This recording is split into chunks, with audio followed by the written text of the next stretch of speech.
नमस्कार महाराष्ट्र. सर्व निवडून आलेल्या आमदारांचे प्रथमतः शेतकरी वर्गाकडून हार्दिक हार्दिक अभिनंदन. सर्वांचा आता डिनर झाला असेल, पण आमचा शेतकऱ्याच्या नशिबी आहे ना, डिनर, ब्रेकफास्ट, लीव ह्या गोष्टी काहीच नसतात. दिवसाची रात्र आणि रात्रीचा दिवस हा मला करावाच लागतो. दिवसा लाईट नाही, रात्री लाईट टिकते, तर बिबट्याची भीती इकडं असेल तिकडं असेल. आता हे चपातीचं झाड जे तुम्हाला ऑफिसला लागतं ना साहेब जेवायला, नरम नरम चपाती म्हणजे गव्हाचं पीक, आता पाणी भरणं सुरू आहे. पण त्यात आता आवाज येतोय की वनढोरांचं कळप बाजूला चालय. आज पाणी भरतोय म्हणून तरी ठीक आहे, आजचे दिवस हे गहू वाचेल.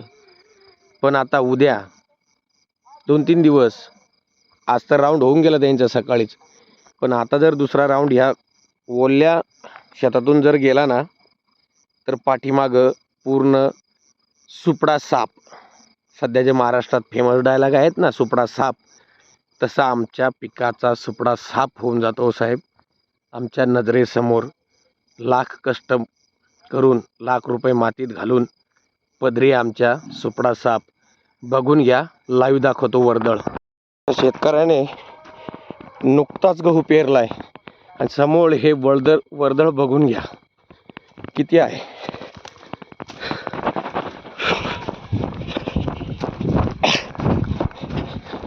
बघून घ्या, एक नव्हे, दोन नव्हे, तब्बल 100 ते 200 जनावरांचा हा ताफा आहे.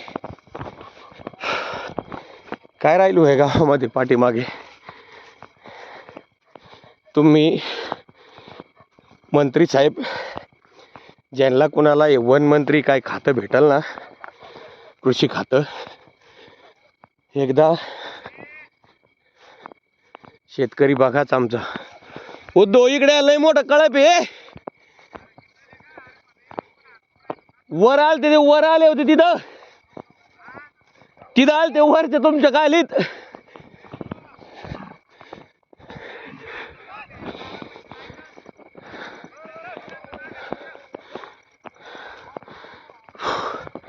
सगळे शेतकरी